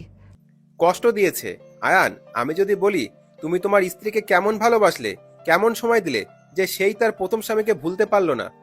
শোনো, তোমার বোনও অন্য একজনকে ভালোবাসতো। তুমি ছোট ছিলে, দূরে থাকায় কিছু জানো না। তোমার বোন বিয়ের পরেও ওকে ভুলতে পারতো না। ওর সাথে কথা চালিয়ে গেছে, দেখা করেছে, কিন্তু আমি অল্প অল্প বুঝলেও ওকে কখনো কিছু বলতাম না। যখন আমি দেখেছি ফোনে বেশি ব্যস্ত থাকে, তখন আমি ওর প্রতি ভালোবাসা, কেয়ারিং বাড়িয়ে দেই। তোমার আপু মাঝে মাঝে রাগে আমাকে খাট থেকে লাথি দিয়ে নিচে ফেলে দিত। তুমি তোমার আপুর রাগ সম্পর্কে জানো। ওই রাগী মানুষ যে আমাকে সহ্য করতে পারতো না, আর সেই মানুষ এখন দেখো আমাকে ছেড়ে এক মুহূর্তও থাকতে পারে না। এখানে আসবে তাতেও আমাকে নিয়ে এসেছে। দুলাভাই, আমি কি করব? ওনাকে ভালোবাসা, কেয়ারিং করার সময় পাইলাম না। তুমি তাকে পেয়েও 5 দিন দূরে থেকেছো, তার সাথে কোনো যোগাযোগ রাখো নাই, তার ফোন নাম্বার তোমার কাছে নাই। এখন যদি বলি তুমি কেমন স্বামী যে স্ত্রীর ফোন নাম্বার তোমার কাছে নাই? 2 দিনে তোমার তার ভালোবাসা পেতে চাও? মেয়ে মানুষের মন বোঝা অনেক কঠিন। তার সামান্য রাগ সহ্য করতে পারো নাই, আর কেমন ভালোবাসলে একবার তো ভেবেও দেখলে না। আমি যে বাচ্চাটাকে নিয়ে আসলাম, ও কি ভালো থাকবে? আসলে তোমার মাঝে ও সমস্যা আছে। তুমি ভালো স্বামী হও আগে, তারপরে অন্যকে দোষ দিও। থাকো, আসছি। আর কথাগুলো ভেবে দেখো, তুমি আসলে একজন ভালো স্বামী তো। দুলাভাই কথাগুলো বলে চলে গেল। অ্যান নিজের সাথে যুদ্ধ করতে লাগলো। অ্যান অনেকক্ষণ ভাবতে লাগলো। অ্যান শান্তিতে শুয়ে থাকতে পারলো না। বারবার একটাই কথা কানে আসতে লাগলো, আসলে তুমি একজন ভালো স্বামী তো। অ্যান মাথায় চাপ দিয়ে ধরে বলল, উফ, আমি ভালো স্বামী হতে চেয়েছিলাম, আমাকে হতে দেয় নাই। অ্যান নিজের সাথে যুদ্ধ করতে করতে অনেকক্ষণ চলে গেল। সারা রাত আয়নে ঘুম হইল না। রাত 12টায় আতিয়া আয়নের রুমে এসে বলল, আয়ান। অ্যান আতিয়ার কণ্ঠ পেয়ে সাথে সাথে বলল, আপু, কি রিপোর্ট আসলো? আতিয়া খুশি হয়ে বলল, ভাই, ওই সত্যিই আমাদের বংশের ছেলে? ভাই, ওই সত্যিই তোর সন্তান? আতিয়ার কথা শুনে আয়না খুশিতে চোখে পানি চলে আসলো। আয়ন আতিয়াকে জড়িয়ে ধরলো। আতিয়া আয়নের মাথায় হাত দিয়ে বলল, ভাই, তুই নদীর সাথে নিজের সম্পর্ক ভালো করে নে। বাবা মা দুইজন 2 ডালে থাকলে মাঝখানে সন্তান চাপে পড়ে যায়। দেখোস নাই আমাদের গ্রামে একজন বাবা মায়ের কারণে আত্মহত্যা করে মরে গেল? না আপু, আমি আমার সন্তানকে ওই রকম জীবন দিব না। আর দুলাভাইয়ের কথাই আমি বুঝতে পারছি, আসলে আমি স্বামী হিসেবে ব্যর্থ ছিলাম। 2 দিনে কিভাবে একজন আমাকে ভালোবাসবে? তাকে তো সময় দেওয়ার দরকার ছিল। তুই বাবুকে নিয়ে ওর আম্মুর কাছে দিয়ে আয়। ওকে আপু। আয়ন তুলিকে কল দিয়ে জেনে নিল নদী কোথায় আছে। শুনে আয়ন বাচ্চাটাকে নিয়ে বাইরে গেল। ড্রাইভারকে ঠিকানা দিয়ে দিল। ড্রাইভার গাড়ি চালাতে লাগলো। আয়নর ছেলের মুখের দিকে তাকিয়ে থাকতে লাগলো, আর খুশিতে চোখের পানি বের হতে লাগলো। আয়ন মনে মনে ভাবতে লাগলো, বাবা হওয়ার সুখ যে এত সুন্দর, আগে জানলে আমি তোর আম্মুর পায়ে ধরে হইলেও তোর পাশে থাকতাম। আমি আর তোকে একা রাখবো না, আমি তোর কাছে থাকবো। যেভাবে হোক তোর আম্মুকে আমার বশে করা লাগবেই। আয়ন আরহামের দিকে তাকিয়ে কথাগুলো ভাবতে লাগলো। আয়ন গেট খোলার জন্য বলে দারোয়ান আয়নকে দেখে অবাক হয়ে গেল। তাড়াতাড়ি করে গেট খুলে দিল। আয়ন গাড়ি থেকে নেমে বলল, আপনি চলে যান। আয়নের কথা শুনে চলে গেল। আয়ন বাবুকে নিয়ে সদর দরজার কাছে গিয়ে কলিং বেল চাপতে লাগলো। কাজের লোক দরজা খুলে দিল। বাসার ভিতরে ঢুকতে দেখে নদী কান্না করছে, চিল্লাপাল্লা করছে। নোভার আব্বু আম্মু সামলানোর চেষ্টা করছে। আয়নের দিকে চোখ গেলে নদী উঠে আয়নের কাছে আসতে গিয়ে পড়ে যেতে নিবে। সাথে সাথে আয়ন দৌড়ে গিয়ে ডান হাত দিয়ে ধরে ফেলল। আয়ন নদীকে বসিয়ে দিল। নদী আয়নের হাত থেকে বাবুকে নিয়ে তাড়াতাড়ি করে জড়িয়ে ধরে সারা মুখে চুমু দিতে লাগলো। আয়ানের দিকে তাকিয়ে বলল, ধন্যবাদ রে বাবা, তুমি ফিরতে এসেছো? তোমাকে কিভাবে যে ধন্যবাদ দেব। নদীর আম্মু কথাগুলো বলতে বলতে কান্না করে দিল। আয়ান নদীর আম্মুর সামনে গিয়ে বলল, আন্টি কান্না করেন না, সরি, আমি রাগের মাথায় নিয়ে গেছিলাম। আয়ান, ধন্যবাদ। নদীর আব্বুর কথা শুনে আয়ন অবাক হয়ে গেল। আয়ন খুশিতে বলল, আঙ্কেল, আপনি আমার সাথে কথা বলেন, তাহলে নিয়ে গিয়ে ভালো করছি। আপনি তো আমার সাথে শান্ত কণ্ঠে কথা বলবেন। আয়নের কথা শুনে সবে হেসে দিল, নদী বাদে।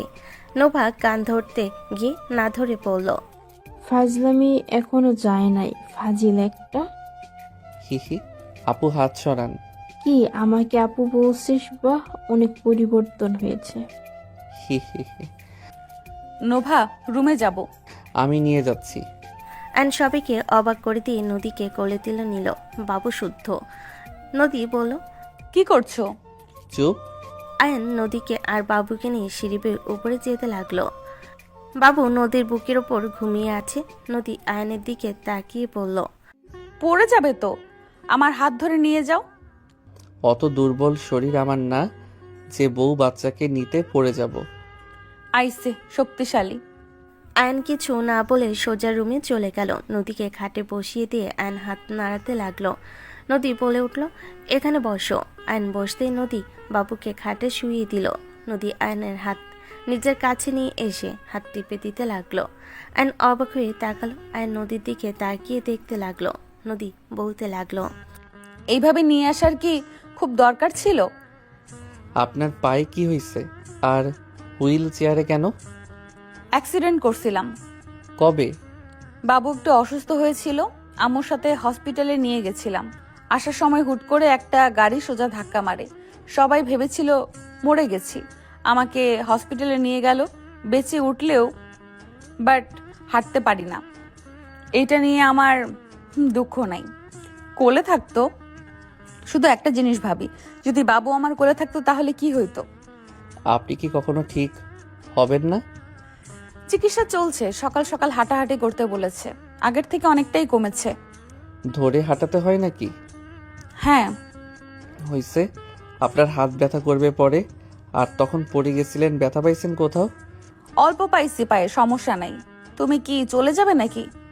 চলে কেন যাব, এখানে থাকবো। কি এখানে থাকবে মানে? এক কথায় ঘর জামাই থাকবো, শুধু পরীক্ষা দিতে যাব। এখানে থাকবো, এখানে পড়বো। হঠাৎ এই প্ল্যান কেন? আমি নিয়ত করে নিয়েছি, যত যাই হোক বউ আর বাচ্চার থেকে দূরে যাব না। তুমি কি সত্যিই বিশ্বাস করো আমায়? সবাই তো আমাকে বিশ্বাস করে না। ওই আমার সন্তান, এইটা আমি জেনে গেছি। আরও কনফার্ম হওয়ার জন্য আমি ডিএনএ টেস্ট করছি। কি এত তাড়াতাড়ি কেমনে? আমার বোন একজন ডাক্তার, আর এখানে আপুর বান্ধবী আছে, উনি করছে। ও আচ্ছা। শুয়ে পড়েন, অনেক কান্না করছেন। পোশাক পরিবর্তন করব, তুমি একটু নিচে একজনকে পাঠিয়ে দিবে। আমি আপনার জামাই, আর আমি আপনার সব আগেই দেখছি। এত শরম কি আছে? আমি পরিবর্তন করে দিব। আসলে আয়ন কোনো কথার সুযোগ না দিয়ে দরজার সামনে কি দরজা লাগিয়ে দিয়ে বলল, কি পরবেন, শাড়ি নাকি নাইট ড্রেস? 3 পিস আছে দেখো। ওয়েট। আয়ন 3 পিস বের করে নদীর কাছে আসলো। আয়ন নদীর কাছে এসে শাড়ি বুকের উপর থেকে আঁচল সরাতে নদী লজ্জায় হাত দিতে গেলে আয়ন বলে উঠল, কি আজব, বললাম তো আপনার সব দেখছি, এত লজ্জা পাওয়ার কি আছে? দূর, চুপ করবে। 2 বছর আসছো, লজ্জা লাগবে না তো কি করবে? তোমার সাথে কি আমার বেশি কানেকশন আছে নাকি যে লজ্জা শরম চলে যাবে? তা ঠিক। আচ্ছা আমি তাকাবো না, অন্যদিকে ঘুরে খুলে দেই। আয়ন অন্যদিকে তাকিয়ে খুলে দিতে লাগলো। নদী আয়নের দিকে তাকাতে লাগলো। আয়নের হাতের স্পর্শে কেঁপে উঠতে লাগলো। আয়ন সব খুলে 3 পিস পায়জামা পরিয়ে দিই। এক চোখ বন্ধ করে নদীর দিকে তাকাতেই নদী ফিক করে হেসে দিল। আয়ন নদীর হাসি দেখে ভুরু কুচকে তাকিয়ে থাকলো। আয়নের দিকে তাকিয়ে নদী নাকে হালকা করে টেনে দিল। আয়ন সোজা নদীর ঠোঁটে কিস করে দিল। নদী থ হয়ে গেল। আয়নের দিকে তাকালে আয়ন ভিলেন মার্কা হাসি দিয়ে বলল, থাকেন, ওয়াশরুমে যাই। আয়ন চলে গেল। নদী হেসে দিল। আয়ন ফ্রেশ হয়ে এসে নদীকে শুইয়ে দিয়ে নদীর পাশে শুয়ে পড়ল। নদী কিছু বলার আগেই আয়ন নদীকে জড়িয়ে ধরল। নদী বলে উঠল, আয়ান। না কিছু না, ঘুমাও। নদী কিছু বলল না। আয়ন নদীর মুখের দিকে তাকিয়ে বলল, আমি জানি তুমি আমাকে কি বলতে চেয়েছো, কিন্তু একটা কথা বলি, মানুষ যেখানে ভালোবাসা পায় সেখানে থেকে যাওয়ার জন্য আপ্রাণ চেষ্টা করে, আর যেখানে ভালোবাসা নাই, সম্মান নাই, সেখানে মানুষ থাকতে চায় না, বলতে সেখানে থাকার মতো অবস্থায় থাকে না। আয়নের কথা শুনে নদী চুপ হয়ে গেল। আয়ন নদীকে ছেড়ে দিয়ে বলল, ওকে ঘুমাও। আমি জড়িয়ে ধরার জন্য হয়তো তোমার ঘুম আসবে না, ঘুমাও, অনেক কান্না করছো। আয়ন কথাগুলো বলে পাশ ফিরে শুয়ে পড়ল। নদী আয়নের দিকে তাকিয়ে থেকে ভাবতে লাগলো, আয়ান, আমি তোমাকে নিয়ে নতুন করে জীবন শুরু করতে চাই। কিন্তু আমি তোমাকে কোন মুখে বলবো আমি তোমাকে ভালোবাসি বা আমি তোমার সাথে থাকতে চাই? তুমি যখন আমার হয়ে থাকতে এসেছিলে তখন আমি তোমাকে দূরে সরিয়ে দিয়েছিলাম। জানো আয়ান, আমার প্রথম ভালোবাসা আমাকে বাজেভাবে ঠকিয়েছে। সেই আমার সাথে সুন্দর একটা গেম খেলেছে, সেই মৃত্যুর অভিনয় করে তার প্রথম ভালোবাসার সাথে জীবন কাটাতে ব্যস্ত সেই। অথচ আমি ওর মৃত্যুতে পাগল হয়ে যাওয়ার মতো অবস্থা হয়েছিল। ফ্যামিলির সাথে কত লড়াই করেছি বিয়ে করব না বলে, ওর স্মৃতি নিয়ে বেঁচে থাকবো বলে। নদী কথাগুলো ভাবতে ভাবতে চোখে পানি চলে আসলো। আয়ন কিছুক্ষণ পর ঘুরে বলে, আমার এখন ঘুম পাচ্ছে না, একটুখানি জড়িয়ে ধরি। আচ্ছা থাক, ধরবো না, তুমি কান্না করো না তো। আয়ন কথাগুলো বলে নদীর চোখের পানি মুছে দিয়ে ঘুরিয়ে শুয়ে পড়তে, সাথে সাথে আয়ন নদীকে ধরতে গিয়েও হাত গুটিয়ে নিল। আয়ন এপাশ ওপাশ করতে করতে ঘুমিয়ে গেল। সকালে ঘুম ভাঙলে বাবুর কান্নার শব্দে আয়ন লাফ দিয়ে উঠে বলল, কি হয়েছে আব্বু, তুমি উঠে পড়ছো? আয়ন তাড়াতাড়ি করে বাবুকে কোলে তুলে নিল। নদী বলে ওঠে, ওর ক্ষুধা লাগছে, দাও দুধ খাওয়াই। আচ্ছা। আয়ন নদীর কোলে দিয়ে দিল। নদী দুধ খাওয়াতে লাগলো। আয়ন নদীর দিকে আর চোখে তাকালো। নদী ভুরকুচকে তাকাতে আয়ন লজ্জা পেয়ে দাঁতে দাঁত চেপে হেসে বলে, ইয়ে মানে আমি কিছু দেখি নাই, যাই ফ্রেশ হয়ে আসি, তোমাকে নিয়ে নিচে হাঁটতে যাব। আয়ন কথাগুলো বলে চলে গেল। নদী আয়নের চলে যাওয়ার দিকে তাকিয়ে থেকে মিটিমিটি হাসতে লাগলো আর বলতে লাগলো, ফাজিল পোলা একটা। আর ফাজিল রাতে আমাকে কিভাবে লজ্জা দিচ্ছিল, বলে কি না আমার সব দেখে ফেলেছে, ফাজিল একটা। নদী লজ্জায় লাল হয়ে যেতে লাগলো। আয়ন ফ্রেশ হয়ে বাহিরে আসলো। আয়ন বাবুকে কোলে নিয়ে বলল, চলো যাই, আর শুনো আমার হাত ধরো। নদী আয়নের হাত ধরলো। আয়ন নদীকে আস্তে আস্তে দাঁড় করিয়ে দিল। হুইল চেয়ারে বসিয়ে দিয়ে নিয়ে যেতে লাগলো। নদী আয়নের দিকে তাকালে আয়ন বলল, কি হয়েছে, কিছু বলবে? তুমি আমার কাছে তোমার আব্বু আম্মু জানে? আর আমার সাথে যে ঝামেলা হয়েছে এটা কি জানে?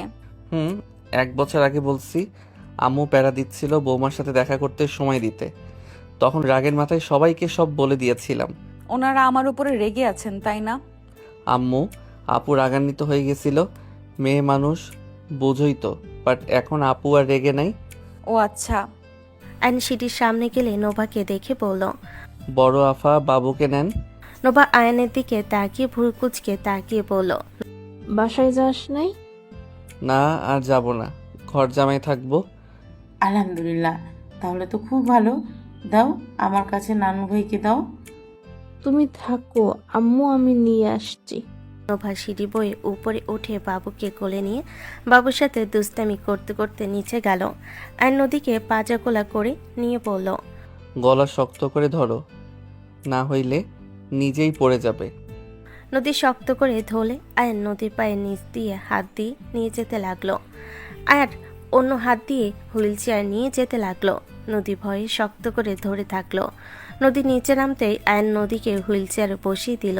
নোভা বলে উঠল, বাবা তোর তো দেখি ভালো শক্তি হয়েছে। শালি আর বউকে একসাথে তুলতে যেন পারি, সেই জন্য শক্তি বানাইছি। কানের নিচে বাজাবো। আর নোভার কথা শুনে নোভার